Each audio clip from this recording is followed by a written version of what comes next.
안녕, 민규쌤입니다. 자, 중세 서유럽 이제 본격적인 내용 들어가 보도록 하겠습니다. 내용이 두 페이지에 걸쳐서 많은데 영상을 조금 나눠서 살펴보도록 하겠습니다. 먼저 연표 살펴볼 거고요. 가장 핵심적인 내용인 프랑크 왕국 살펴보겠습니다. 자, 연표부터 들어가 보도록 하죠. 481년 프랑크 왕국의 성립부터 나와 있는데 그 이전에 어떤 변화가 있었는가 봐야겠죠. 자, 개관 영상에서도 다 이야기를 했지만 4세기경부터 게르만족이 유입되기 시작했다라는 걸 시작으로 봤습니다. 그래서 서고트족이라고 하는 게르만족의 한 일파가 먼저 들어온 이후에 지금 그 뒤를 따라서 계속 다양한 게르만족의 분파가 로마 제국으로 유입이 되었다. 그래서 여기 밑에 지도도 있죠. 사실은 로마 제국의 영역이 굉장히 넓었는데 이 훈족의 압박을 받아서 여러 게르만 일파가 들어오게 되었고 각각 이 게르만들이 로마의 영토 내에서 이렇게 국가들을 건설했다라고 보시면 되겠습니다. 그래서 우리가 그 전에 이 반달 왕국이라고 하는 것은 기출을 통해서 한번 봤습니다. 이 지역이 원래 지금의 튀니지 이 지역인데 예전 페니키아의 식민지였던 카르타고가 있었던 곳이었고요. 이 반달 왕국이라고 하는 국가는 이미 본 적이 있습니다. 그리고 이 반달 왕국이 사실 로마를 습격해서 로마를 약탈하고 로마를 혼돈에 빠뜨리게 하는 그런 강력한 폭력적인 모습을 보여서 그런 양상을 반달리즘이라고 부르기도 했습니다. 자, 어쨌거나 4세기에 게르만이 유입되고요. 로마 제국은 점점 쇠락해 가면서 476년에 서로마가 멸망하게 되는 것이죠. 자, 그리고 그 지역에 여러 게르만 국가가 생겼는데 그 중에서 프랑크 왕국이 가장 오래 번성할 수 있었다라고 하는 것입니다. 그 이유 이따가 살펴볼 거고요. 자, 이제 프랑크 왕국이 쭉 이어지게 되는데 크게 두 시기로 구분을 해봐야 한다. 프랑크 왕국을 세웠던 것, 그 가문이 바로 이 메로베우스 가문이어서 메로베우스 왕조라고 부르고요. 그 뒤에는 이제 카롤루스 가문에서 이 프랑크 왕국을 이끌었습니다. 카롤루스 가문이 왕을 배출했어요. 그래서 그들을 카롤루스 왕조라고 부릅니다. 여기는 메로베우스 왕조, 그리고 여기는 카롤루스 왕조가 되겠죠. 자, 이렇게 두 시기 구분할 수 있어야 되고요. 각 시기에 두 명의 인물을 기억해야 합니다. 자, 메로베우스 왕조를 세웠던 것이 클로비스라는 인물이었습니다. 클로비스. 개관 때도 다 언급을 했으니까. 자, 메로베우스 왕조를 세운, 프랑크 왕국을 사실상 세운 인물이고요. 이 클로비스라는 인물 봐야 합니다. 그러나 이 클로비스가 죽고 나서는 사실 프랑크 왕국의 왕이 강력한 실권을 행사하지는 못합니다. 다만 이 왕의 밑에서 국정을 총괄하는 궁제라고 하는 인물의 활약 등이 나타나기 시작해. 그래서 약 200여 년간 뒤에 8세기경에 등장했던 유명한 궁제가 바로 카롤루스 마르텔이라는 인물입니다. 이 사람은 왕이 아니고 궁제였습니다. 그래서 궁제가 사실상은 실권을 갖고 있었다. 자, 이 카롤루스 마르텔은 여러 가지 업적이 많았겠죠. 국정을 총괄했으니까 많은 역할을 수행했을 텐데 그 중에 꼭 기억해야 된다라는 것이 바로 뚜르푸아티에 전투라는 것이었습니다. 자, 뚜르푸아티에 전투 요 기억이 나야 된다. 바로 이슬람 세력과 싸워서 이슬람 세력을 물리친 것이었는데 당시 이슬람 제국은 우마이야 왕조였다라는 것까지 알고 있어야 하겠죠. 우마이야 왕조. 자, 그리고 이 카롤루스 마르텔이 이슬람 세계로부터 그리스도교 세계를 지켰습니다. 그리고 그 궁제의 역할을 자신의 아들인 피핀에게 물려주게 됩니다. 피핀이 이제 궁제의 역할을 수행합니다. 그런데 이 피핀은 근본적인 궁금증이 생기게 된 것이죠. 사실상 권력은 모두 나에게 있는데 굳이 왕을 보좌할 필요까지 있는가? 라고 생각을 합니다. 그래서 이 피핀이 사실은 교황에게 문의를 하기도 하죠. 당시 교황이 자카리아스라는 인물이었는데, 실권 있는 자가 왕이 되는 것이 낫습니까? 아니면 아무거나 없는 자가 왕을 가는 것이 낫겠습니까? 이렇게 물어봐요. 그래서 실권이 있는 자가 왕이 되는 게 낫겠죠? 라고 해서 피핀이 스스로 왕이 되고요. 그 가문의 어르신의 이름을 따서 지금 카롤루스 왕조라고 하는 것을 개창을 합니다. 자, 카롤루스 왕조의 첫 왕이 됐겠죠? 자, 그리고 그 아들이 바로 또 카롤루스 대제입니다. 자, 분명히 이 카롤루스 대제 앞에 카롤루스 마르텔도 있었습니다. 그러니까 이렇게 아들이 되는 거야. 그러니까 할아버지랑 구분을 좀 하는 게 좋잖아요. 그래서 이 카롤루스는 프랑스식 표현으로 샤를마뉴라고도 부릅니다. 그래서 여기 원래 카롤루스 마르텔도 샤를 마르텔 이렇게 부르기도 해요. 네, 선생님은 보통 수업 때 이 두 개를 구분하려고 일부러 카롤루스 대제를 샤를마뉴라고 부르기도 합니다. 그렇다고 해서 내가 다른 인물을 말하는 게 아니다. 카롤루스 대제를 말하는 게 맞습니다. 자, 이 샤를마뉴는 당시 엄청난 정복 활동을 벌이면서 영토를 확장시켰고요. 이 확장된 영토에다가 크리스트교를 전파함으로써 교회도 세우고요. 기독교의 복음을 전파합니다. 그래서 옛 로마, 서로마 제국의 영토를 거의 회복했다라고 볼 수 있는데, 그와 동시에 크리스트교를 전파하니 이민족으로부터 이 크리스트교를 잘 보호할 수 있었겠죠. 그래서 당시 카롤루스 대제를 이 서로마 황제로서 대관을 하는 요런 일이 발생합니다. 자, 요거 잘 봐야 되는데, 당시 교황이, 황제의 대관식을 주도했던 교황이 또 레오 3세라는 인물입니다. 근데 이 레오 3세는 비잔티움 제국의 황제도 레오 3세라는 인물이 있고요. 교황도 레오 3세가 있습니다. 헷갈리면 안 됩니다. 800년에 등장하는 레오 3세 교황이고요. 비잔티움 제국 혹은 뭐 종교와 관련된 부분에서 다를 텐데 726년 성상 파괴령 혹은 성상 숭배 금지령 이런 걸 내리는 비잔티움 제국의 황제는 또 726년에 등장합니다. 그 인물도 레오 3세다. 자, 그래서 이 샤를마뉴 시기는 강력한 왕권을 바탕으로 정복 활동을 벌이고 영토를 엄청나게 확장시켰지만 그 사후에 문제가 됩니다. 그러니까 왜냐하면 기본적으로 이런 게르만족의 이런 전통 중에 아버지의 재산을 상속 재산을 나누는 전통이 있어요. 이런 것들이 영토에도 지금 적용이 되면서 프랑크 왕국이 분열되게 됩니다. 그래서 여기 두 개의 조약이 있어요. 베르댕 조약이라고 하는 것, 그리고 메르센 조약이라고 하는 두 개의 조약을 체결하면서 사실상의 프랑크 왕국이 분열되게 된다. 프랑크 왕국 분열. 자, 그래서 뒤에 세 개로, 지금 세 갈래로 나눠놨는데 어떻게 내드냐? 주로 이 서프랑크 지역, 중프랑크 지역, 그리고 동프랑크 지역 이렇게 구분을 할 수가 있겠습니다.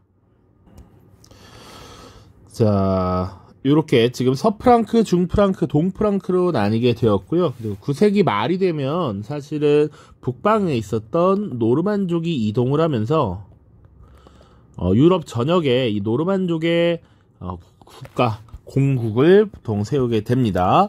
자, 그래서 서프랑크, 중프랑크, 동프랑크 각각 어떻게 변화했는가? 이 서프랑크가 사실상 이제 오늘날의 프랑스의 기원이 되는 것이죠.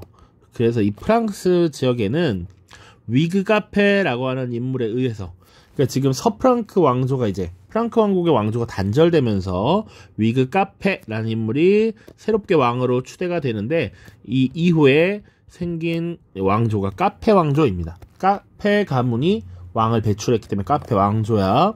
그래서 보통 이 9세기 말부터 14세기 초까지 지금 쭉 이어졌다라고 보시면 되겠습니다. 카페 왕조.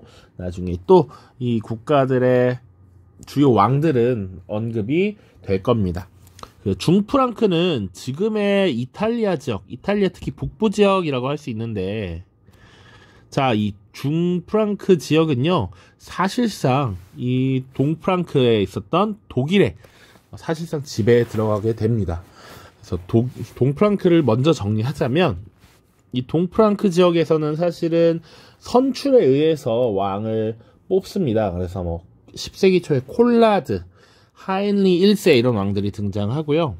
그리고 그 뒤에 등장해서 나온 인물이 바로 오토 1세입니다. 자, 그래서 이 오토 1세가 사실상 이탈리아 북부 지역을 공격하고 점령하고 교황에 대한 영향력도 행사합니다. 그래서 이탈리아 경영이라고 하는 특징이 나타나 독일 지역의 이탈리아 경영. 물론 이제 외부의 침략으로부터 지금 이 이탈리아 지역을 수호도 했기 때문에 교황으로부터 대관식을 받고 교황의 대관식을 받고 사실상 이 이후에 독일이 이 신성 로마 제국이라고 하는 국가로 성장하는 그 기원이 되었다 이렇게 보고 있습니다. 신성 로마 제국의 기원. 그러니까 원래는 샤를마뉴가 서로마 황제로 대관이 되면서 서로마 제국을 계승했다. 이것이 서로마 제국이다 라고 했는데 사실상 샤를마뉴, 카를로스 대제가 죽고 나서는 그것이 다시 사라졌단 말이죠. 사실상. 그래서 다시 한번 당신이 로마 제국의 황제입니다 라고 이렇게 대관식을 해주는 모습이 발생했다. 또 하나 마지막 봐야 될 것은 이 프랑스의 한 지방에 위치했던 제후 국가가 있었습니다. 그 안에 노르망디 공국이라는 게 있었는데 그 노르망디 공국을 지배하고 있던 이 노르망디국 윌리엄에 의해서 영국이 정복되죠. 그래서 노르망디공 윌리엄의 정복이 있었지. 그래서 이 영국에는 노르만 왕조가 들어서게 됩니다. 노르만 왕조. 요게 1066년이었습니다. 그래서 헤이스팅스 전투라는 곳에서 승리함으로써 영국에서의 지배권을 확보하게 되었다. 이렇게 보시면 되겠네요. 이게 지금 약간의 흐름이라고 보시면 되겠고요. 이제 프랑크 왕국까지만 보고 영상을 마무리 짓도록 하겠습니다. 먼저 게르만족의 유입, 이동부터 보겠습니다. 첫 번째. 자, 게르만족이 어디 있었느냐. 보통 계속 동쪽에서부터 서쪽으로 들어오고 있었어요. 어떻게 이동했느냐. 게르만족 자체의 인구가 증가했다. 원래 이 게르만족은 유목민이었죠. 그러다 보니까 사실은 먹을 것을 확보하고 그것이 끝나면 이동하는 것이 일반적인 습성이었다라고 보시면 되겠습니다. 그런데 인구가 증가하면서 농경제 자체가 부족하게 되었고요. 그리고 동쪽으로부터 훈족의 압박을 받았습니다. 여기서 훈족이란 우리 동아시아 역사를 다룰 때 봤던 흉노족이 되겠죠. 흉노. 우리 진나라, 한나라를 괴롭혔던 북방의 유목민 흉노족이 바로 훈족입니다. 자, 그렇기 때문에 그 이후에 어떻게 게르만족이 이동했는가 경과 과정을 보시면 먼저 서고트족이 로마의 영토 안쪽으로 이동을 했다. 그 이후에 여러 게르만족이 지금 서로마 제국에 들어오게 됐고요. 정착을 하면서 국가를 세웠죠. 정말 많은 민족들이 정말 많은 국가를 세우고 있다라는 거 보이시죠? 그 중에서 아까 봐야 되는 게 뭐다? 우리가 이제 프랑크 왕국은 볼 거니까 괜찮고요. 반달 왕국 정도 기억을 해두시라. 반달 왕국. 자, 이 반달 왕국은 5세기 초에 만들어졌습니다. 북아프리카 티니지 지역에. 자, 그런데 이 반달 왕국이 서로마 멸망 전부터 이미 등장을 했어요. 그래서 사실은 이 로마를 굉장히 약탈하고 로마 도시를 방어하는 이런 모습들이 나타나. 그런 폭력적인 야만적인 이런 공격 행위를 반달리즘이라고 부르기도 했습니다. 이 반달 왕국의 침입을 이름을 따서 한 것이고요. 그리고 뭐 그 외에도 여러 왕국들이 있죠. 동고트 왕국, 부르근드 왕국, 서고트 왕국, 앵글로 색슨 왕국 쭉쭉쭉 있습니다. 자, 이렇게 지금 로마 영토 내에서 이런 나라들이 세워지게 되고요. 결국 로마는 쇠락하면서 당시 게르만족 용병 대장이었던 오도아케르에 의해서 무너지게 됩니다. 자, 그 정도 봐주시면 되겠습니다. 자, 프랑크 왕국 보겠습니다. 프랑크 왕국. 지금 게르만족에 의한 여러 국가가 등장했는데 프랑크 왕국이 사실은 오랫동안 번성할 수 있었다. 그것이 하나의 특징이고요. 그러면 그 배경, 그럴 수 있었던 원인은 무엇인가? 원동력은 무엇인가를 볼 텐데 여기를 잘 보시면요. 이 게르만족의 일파들이 막 이동을 하죠. 고트족을 보면 이렇게 내려와서 동고트족은 요렇게 이동을 하고요. 서고트족은 지금 요렇게 엄청나게 이동을 하고 있습니다. 그러다 요렇게도 가고요. 그치? 뭐 또 보면 다른 거 예를 보면 랑고바르드족, 이 롬바르드족인데 이렇게 오기도 하고요. 부르근두족, 반달족은 요렇게까지 오기도 하잖아. 정말 많은 이동 거리를 갖고 있습니다. 그런데 프랑크 왕국의 이동을 한번 봅시다. 프랑크 왕국이 들어와 있던 곳은 여기인데 딱 요만큼 이동했어. 크게 이동하지 않았습니다. 요것이 하나의 성공 비결이라고 볼 수도 있어요. 그러니까 프랑크 왕국은 본래의 근거지를 크게 벗어나지 않은 채 국가를 건설했기 때문에 어떻게 보면 이동 과정에서 건국 과정에서 국력 소모가 크지 않았다는 것이죠. 크게 벗어나지 않고 건국을 함으로써 국력 유지에 유리했다라는 것이죠. 많은 거리를 이동하게 된다면 사실은 그 지역에 있던 원주민과의 다툼도 클 것이고요. 충돌 있고 국력 소모가 클 거란 말이죠. 그런 것들을 어느 정도 감안하면 프랑크 왕국이 오래 있을 수 있었던 건 그럴 수 있겠다라는 생각이 들죠. 그렇죠? 유리했다까지. 자, 두 번째는 이제 이 자료를 볼 텐데요. 다양한 게르만족의 일파가 로마 영내로 들어와서 정착하고 국가를 세웠지만 프랑크 왕국을 제외한 다른 국가들은 오래 존속하지 못했습니다. 그 이유를 이라고 적어놨는데 선생님이 약간 피곤한 상태에서 만들어서 프랑크 왕국을 제외한 다른 국가들이 오래 존속하지 못했던 이유가 아니라 프랑크 왕국이 오래 존속할 수 있었던 이유야. 자, 왼쪽의 지도에서 하나 봤습니다. 본래 근거지를 유지한 채 나름의 팽창 형태로 이동이 이루어졌기 때문에 근거지를 유지할 수 있어서 국력을 유지하는 데 유리했다라는 것이고요. 두 번째 이유는 자료에서 보겠습니다. 클로비스의 군대가 거의 전멸할 지경에 빠졌는데 위험에 처한 왕은 하늘을 향해 맹세했죠. 예수 그리스도요, 나는 당신에게 도움을 구합니다. 내가 이번 전투에서 적들을 무찌를 수 있게 해준다면 당신을 믿고 당신의 이름으로 세례를 받을 것입니다. 그러자 적들이 퇴각하기 시작했다라고 돼 있어요. 지금 그래서 이 전투에서 승리한 이후에 가톨릭교로 개종을 했습니다. 로마 가톨릭으로 개종했어. 특히 정통이라고 할 수 있는 아타나시우스파 가톨릭으로 개종을 했다. 개종하여 문화적 마찰을 피했죠.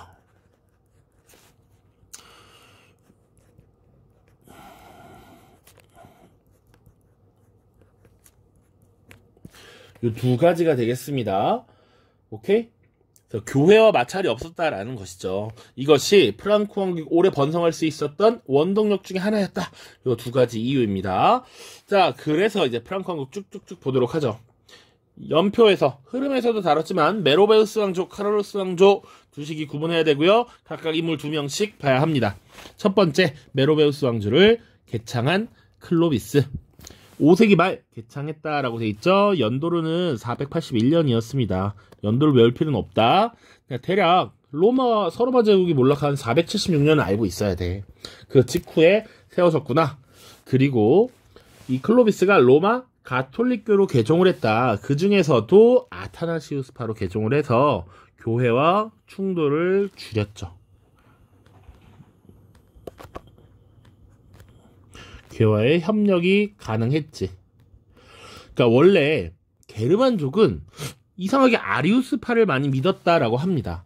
그러니까 이 아리우스파는 원래 로마 교회에서 이단으로 규정을 했었어요. 니케아 공의회에서.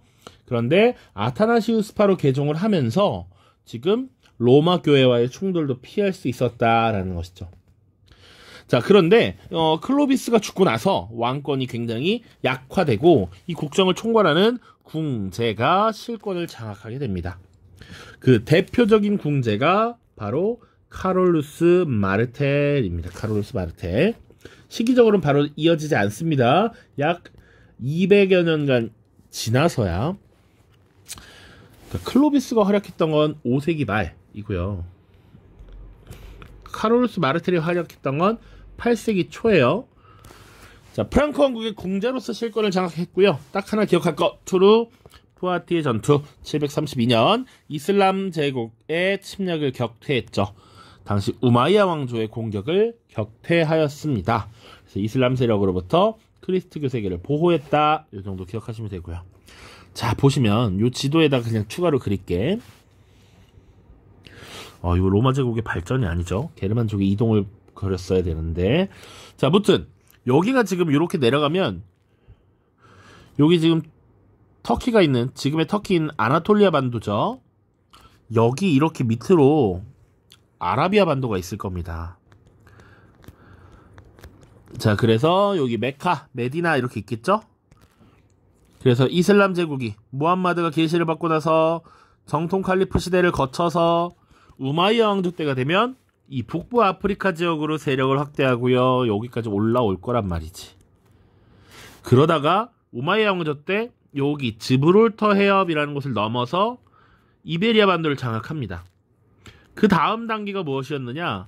사실은 여기 이 이베리아 반도와 서유럽을 연결하는 관문인 피레네 산맥을 넘어서 유럽 지역으로 진출을 하려고 했는데 요것을 지금 카롤루스 마르텔이 막아냈다라는 것이죠. 그 전투가 투르 뿌아티의 전투였습니다. 꼭 기억해야 된다. 우마이야 왕조 격퇴. 자, 그리고 카롤루스 마르텔의 아들 피핀이 등장하죠. 피핀이 궁제로서 역할을 수행을 합니다. 그런데 교황의 지지를 얻어서 추가를 해주세요. 교황의 지지를 얻어서 카롤루스 왕조를 개창했습니다. 751년입니다. 당시 교황이 자카리아스라는 인물이었는데 우리 기출문제를 통해서도 보겠지만 아무 힘도 없는 자보다는 실권을 가진 자가 왕이 되는 것, 그거 어떻게 생각합니까? 그랬더니 교황이 오케이 한단 말이야. 그래서 교황의 지지, 도움을 얻어서 카롤루스 왕조를 개창했고요. 그에 대한 사실상의 보답으로 당시 롬바르드족이라고 하는 랑고바르드족을 격퇴하고 이탈리아 중부, 북부 지역을 보호해주는 이런 모습을 보입니다. 롬바르디아, 롬바르드 똑같습니다. 자, 그래서 이 지역을 교황에게 기증함으로써 사실상 그 땅이 교황령의 시초가 되었다. 피핀입니다. 피핀. 자, 그리고 또 그 아들이 이제 피핀도 왕이 되었으니까 그 아들이 왕이겠죠? 카롤루스 대제입니다. 프랑스식 표현으로는 샤를마뉴라고 합니다. 이런 표현들이 많습니다, 여러분. 이 똑같은 표현인데 지금 보면 프랑스식으로는 샤를마뉴, 그리고 이 카롤루스는 영어식 표현이겠죠. 그리고 독일식으로 하면 칼 뭐 이런 식으로 됩니다. 우리 영국의 윌리엄, 독일의 비렐름 같은 겁니다. 표현이 같아요. 알겠죠? 요건 그냥 혹시나 호칭이 막 여러분 헷갈릴 수 있는데 사실상 같은 의미다. 자, 그래서 선생님 위에 카롤루스 마르텔과 카롤루스 대제, 카롤루스가 똑같으니까 문제 풀 때나 이럴 때 편의를 위해서 샤를마뉴라고 부르는 편이 경우가 많습니다. 알겠죠? 샤를마뉴, 그래도 카롤루스 대제구나 알면 돼. 프랑크 왕국의 전성기였습니다. 서로마 제국의 영토를 대부분 회복했고요. 당연히 영토 회복을 위해서 정복 전쟁을 많이 벌였겠죠. 그런데 이 샤를마뉴가 군대를 이끌고 다닐 때는 군대뿐만 아니라 선교사를 항상 같이 데리고 다녔다고 해요. 그래서 정복한 영토에 교회를 세우고 그리스도교를 전파하는 이런 모습이 나타납니다. 그래서 이것은 사실상 서로마 제국이 부활한 것입니다 라고 해서 당시 교황이 당신은 서로마 제국의 황제입니다 라고 해서 서로마 황제로서 대관식을 벌이게 되죠. 황제관을 씌워줬다라는 겁니다. 이것을 했던 주체가 레오 3세고요. 딱 800년이었습니다. 자, 근데 레오 3세는 한번 크리스트교 얘기 나올 때 구분해야 돼. 교황 레오 3세가 있고요. 비잔티움 제국의 레오 3세가 있습니다. 구분을 하셔야 됩니다. 비잔티움 제국의 레오 3세는 성상 파괴령 혹은 성상 숭배 금지령이라고 하는 것을 내린 인물입니다. 다릅니다. 자, 그리고 이 카롤루스 대제 샤를마뉴 시기에 문예 부흥이 일어납니다. 그래서 9세기의 문예 부흥을 카롤루스 르네상스라고 부르고요. 당시 아헨이라고 하는 지역에 궁정학교를 건립해서 고전을 연구하였습니다. 이게 기출 선지입니다. 궁정학교를 설립하여 고전을 연구하였다. 궁정학교를 설립하여 문예를 부흥시켰다. 이런 내용들이 나올 테니까 철저하게 기출 선지는 봐주시길. 자, 그래서 이 샤를마뉴 시기가 중세 서유럽 문화의 기틀을 마련했다라고 보여집니다. 로마 문화, 게르만 문화, 크리스트교 문화가 잘 융합돼서 서유럽의 특징적인 모습이 나타났다. 이렇게 보시면 되겠죠. 자, 그러면 샤를마뉴, 카롤루스 대제가 죽고 나서 어떻게 되었느냐? 게르만족은 원래 분할 상속의 전통이 있었다. 그래서 이 국가도 나뉘게 되는데 두 개의 조약을 계기로 나뉩니다. 베르댕 조약과 메르센 조약이고요. 쉽게 그냥 단순하게 구체적인 내용을 알 필요는 없으니까 베르댕 조약으로 세 개를 나눴고요. 메르센 조약은 세 개를 다시 재조정했다라고 생각하시면 돼.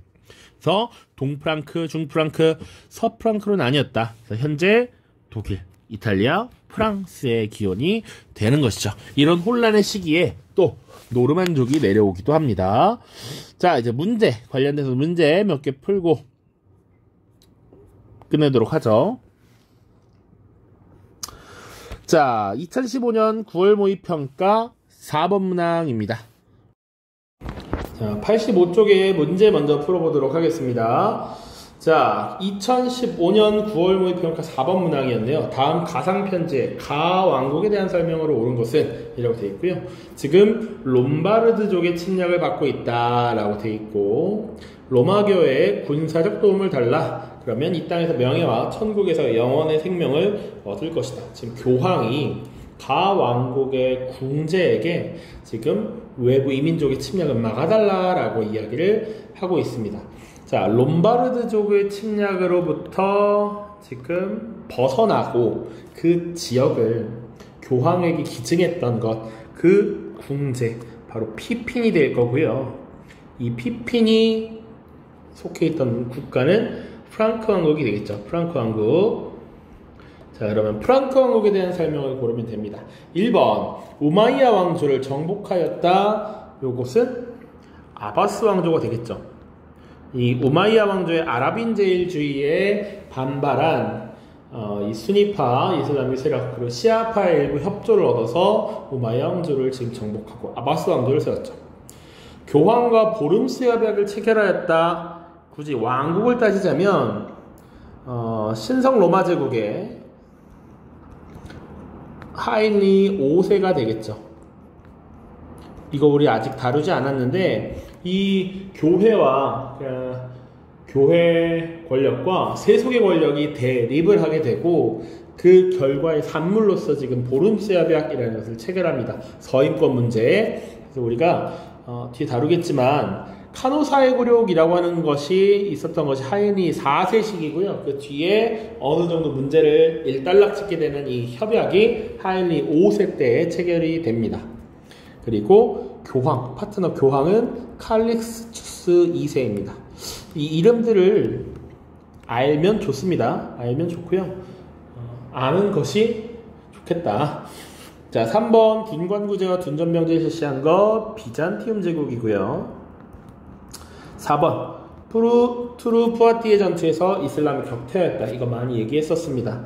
요거 프랑크 왕국 맞고요. 카롤루스 마르텔이 이 이슬람 세력을 격퇴했죠. 그러니까 지금 이베리아 반도가 이렇게 있으면 북아프리카 지역을 따라서 이슬람이 거꾸로 올라오고 있었지. 그래서 여기 우마이야 왕조가 여기 있었고요. 이 뒤에 꼬르도바를 수도로 후 우마이야 왕조가 들어서게 되는데 이 시기, 우마이야 왕조 시기 여기 피레네 산맥을 넘어서 진출해오는 이슬람을 격퇴했던 것이 투르푸아티의 전투였습니다. 자, 전국적인 토지 조사를 실시하여 둠즈데이북을 만들었다. 이것은 노르만공 윌리엄이 되겠죠. 혹은 뭐 정보광 윌리엄이라는 호칭을 얻기도 했지. 노르망디공 윌리엄이 지금 영국 섬으로 넘어가서 영국 지역을 정복하고 노르만 왕조를 세우게 된 것이죠. 그리고 이 윌리엄은 결정적인 승리를 함으로써 이 지역을 장악하게 되는데 그 전투가 헤이스팅스 전투였습니다. 1066년이었고요. 그래서 이 지역에 대륙식 봉건제를 이식하고 강력한 왕권을 확보했다. 다음입니다. 자, 2021년 6월 모의평가 9번 문항이네요. 가 왕조에 대한 설명으로 옳은 것은 클로비스가 개종했다 이렇게 나와 있어요. 가의 클로비스 이미 끝났어. 이거 프랑크 왕국이고요. 그러면 설명 보죠.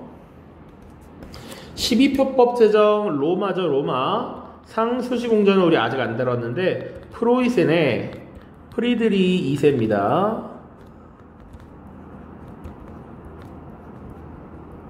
사산왕조 페르시아를 멸망시켰다. 이것은 이슬람 제국 정통 칼리프 시대였고요. 군사적 봉건제인 티마르제를 실시하였다. 오스만이고 정답은 5번 투르푸아티의 전투에서 이슬람 물리쳤다. 카롤루스 마르텔에 대한 설명이죠. 지금 정답이 똑같이 나왔습니다. 이 기출문제를 잘 보라는 얘기야. 자, 2020년 9월 모의평가 9번 문항입니다.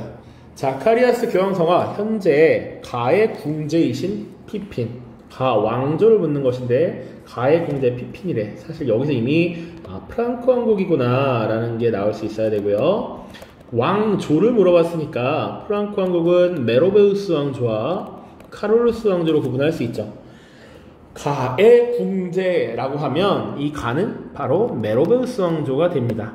물론 이 피핀이 지금 메로베우스 왕조를 사실상 이제 정리하고 카롤루스 왕조를 개창하지만 지금 가 왕조는 메로베우스 왕조를 묻고 있는 거예요. 자, 그래서 누가 왕이 돼야 됩니까? 그러면 실질적 권한이 있는 피핀, 너가 왕이 되는 게 맞다. 그래서 피핀이 카롤루스 왕조를 세우게 되고 그 이후에 교황령을 기증하게 되는 것이죠. 자, 그래서 선지 보겠습니다. 베르덴 조약이 체결되었다. 이거는 카롤루스 대제, 샤를마뉴 사후가 되겠고요. 로마 황제의 대관식이 거양된 것 역시 카롤루스 대제입니다. 궁정학교를 건립한 문예부 카롤루스 르네상스라고 하는 것 역시 카롤루스 왕조죠. 투르푸아티의 전투, 요게 다시 정답이 되겠습니다. 롬바르드 왕국으로부터 빼앗은 영토를 교황에게 기증하였다. 요거 피핀이고요. 피핀이 교황의 도움을 지금 이렇게 얻고 나서 카롤루스 왕조를 세우고 나서 교황에게 기증을 했습니다. 그러니까 정답은 4번이 된다. 자, 2016년 9월 모의평가네요.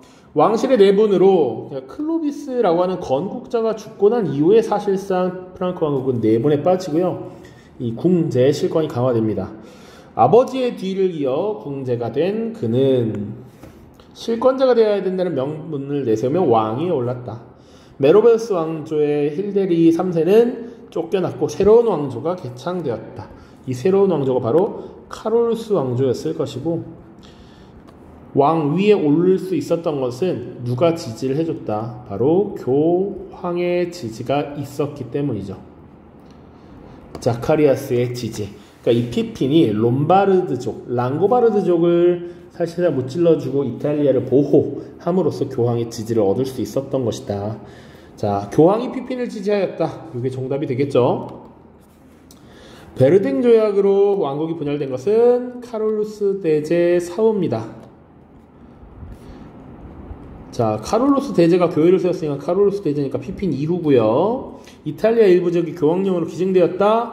카롤루스 왕조가 건축된 이후, 건립된 이후니까 왕이 오른 이후입니다. 클로비스 훨씬 전 이야기죠. 자, 가 황제에 대한 설명을 오는 것은 자, 그는 로마 황제로 불렸으나 프랑크 왕이자 롬바르드 왕이기도 하였다. 지금 랑고바르드를 정복했기 때문입니다. 자, 그리고 여러 차례 정복 활동으로 서로마 제국 이후 처음으로 서유럽 지역 대부분을 통합했다. 정복지에 교회를 세우고 그리스도 격산에 노력했다. 뭐 이런 내용들이 있네요.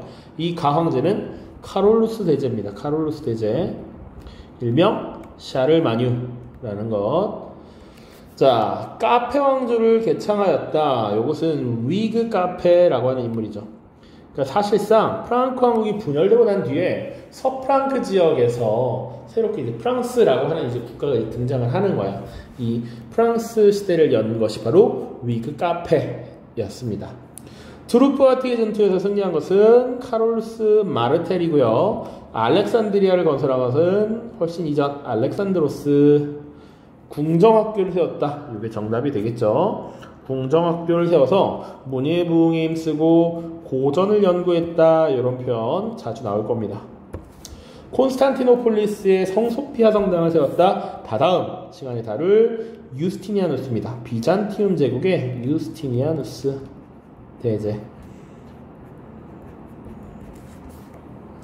자, 다음 페이지 잠깐 끊었다가 영상을 합치도록 하겠습니다. 자, 86페이지에 2015년 수능 3번 문항입니다. 가에 들어갈 내용으로 적절한 것은 이라고 되어 있죠. 가. 자, 메로베우스 왕조의 궁제였던 할아버지는 피레네 산맥을 넘어온 이슬람 군대를 뚜르푸아티에 사이에서 격퇴하였다. 아버지는 실권을 잃어버린 메로베우스 왕조의 왕을 몰아내고 새 왕조를 열었다. 아버지의 뒤를 이어서 왕위에 오른 나는 무엇을 했다. 이렇게 고르면 되는 것이고, 잘 보시면 할아버지가 투르푸아티의 전투에서 승리하였다 라는 것을 통해서 카롤루스 마르텔이다 라는 거 알 수 있을 것이고요. 그리고 아버지는 메로베우스 왕조를 몰아내고 새 왕조를 열었대. 이 새 왕조가 바로 카롤루스 왕조이죠.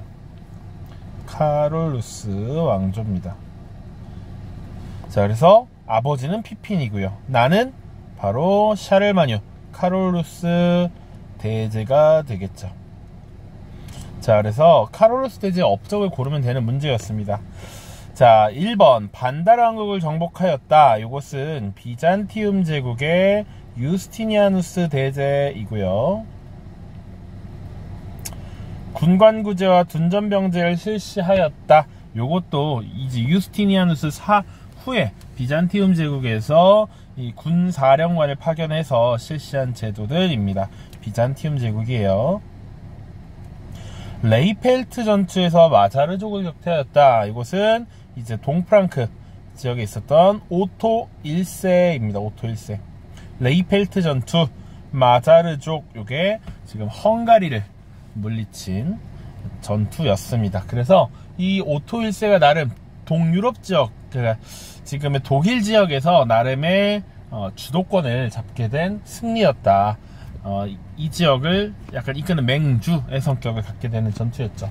그리고 나서 이 외부 이민족으로부터 이 중세 서유럽 세계를 방어했기 때문에 교황으로부터 다시 로마 제국의 황제로서 대관식을 하게 되는데, 그것이 신성 로마 제국의 기원이 됐다. 이런 얘기 했습니다. 자, 그리고 아헨에 궁정학교를 세워서 문예를 부흥시켰다. 이것이 바로 카롤루스 대제 시기가 되겠죠. 그래서 9세기 카롤루스 르네상스라고 하는 문예 부흥이 일어났다. 고전 연구까지. 자, 잉글랜드를 정복하고 둠즈데이북을 제작하였다. 이것은 서프랑크 지역에 있었던 한 제후였던 노르망디 공 윌리엄이 지금 잉글랜드를 정복하고 노르만 왕조를 개창한 것이죠. 영국의 노르만 왕조. 자, 그리고 잉글랜드를 정복한 전투 선생님이 필기해줬습니다. 헤이스팅스 전투 하나 기억을 해두시라. 1066년이었습니다. 자, 그래서 이 프랑스식 봉건제를 영국이 이식하기는 했으나 사실 영국은 강력한 왕권을 행사하는 국가로 성장을 했다. 이런 얘기 했어요. 그래서 토지대장인 둠즈데이북 제작했고요. 그리고 당시 왕으로서 제후들에게 강력한 충성의 서약을 받았습니다. 그래서 솔즈베리의 서약이라고 하는 것도 이야기를 했었죠. 이것도 노르망디 공 윌리엄에 의한 것이었다. 다음 21년 수능 10번 문항입니다. 가 국왕에 대한 설명으로 옳은 것은 다마스쿠스의 궁정에서 축출된 일족이 코르도바를 수도로 삼아 이베리아 반도 북동부로 세력을 확장하였다. 지금 요거 기억이 나나요? 다마스쿠스를 수도로 했던 왕조가 다마스쿠스잖아. 우마이야 왕조였고요. 이 우마이야 왕조가 아바스 왕조에 의해서 몰락하고 그 왕족이 지금 이베리아 반도로 도망가서 세운 것이 바로 우마이야 왕조였죠. 자, 이에 위협을 느꼈던 도시들은 피레네 산맥 넘어 파더브론의 왕궁으로 사신들을 급파했다. 이들은 왕국의 통치자 가에게 다음과 같이 아뢰었다. 당신의 부친께서는 새로운 왕조를 개창하고 이탈리아에서 적들을 격퇴하였습니다. 부친의 공덕을 이은 왕국의 유일한 왕이시여, 우리가 한마음이 되어 저 위협적인 군대를 격파한다면 신의 평화를 맞이할 수 있지 않겠습니까? 자, 가는 누굽니까? 가, 바로 샤를마뉴 카롤루스 대제가 되겠죠. 자, 내용 보자고. 당신의 부친은 피핀을 말하는 거고요. 피핀은 카롤루스 왕조를 개창하고 이탈리아에서 롬바르디아족을 물리친 다음에 교황에게 그 땅을 기증해 주었죠. 요 내용까지 알고 있어야 한다. 자, 그 다음. 자, 그래서 카롤루스 대제에 대한 설명으로 옳은 것을 고르면, 첫 번째, 베르댕 조약은 843년 카롤루스 사후였죠. 손자격이 됐을 때 카롤루스의 아들이 루트비였고, 그 세 아들에게 나라가 지금 분열이 되었다. 로마 카톨릭교로 개종한 것은 클로비스였고요. 메로베우스 왕조를 무너뜨린 것은 카롤루스 대제 아버지 피핀. 트루프아티에 전투에서 승리한 것은 카롤루스 마르텔이고요. 정답은 바로 5번 궁정학교를 세워서 고전 연구를 후원하였다. 이것이 되겠죠.